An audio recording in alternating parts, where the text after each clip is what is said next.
Hi everyone, here I've got the LG K51s and let me show you how to choose the IMEI info and serial number.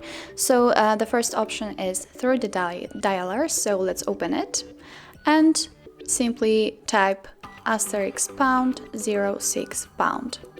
And as you can see, the IMEI info simply pops out, so click OK. And now let me show you the second option through the settings, so open the settings, just scroll down to the system, and here let's choose about phone. And as you can see, you've got the model number, serial number and IMEI info here. Okay, so actually that's all. I hope this video was helpful for you, and if it was, simply click on the subscribe button and leave the thumbs up.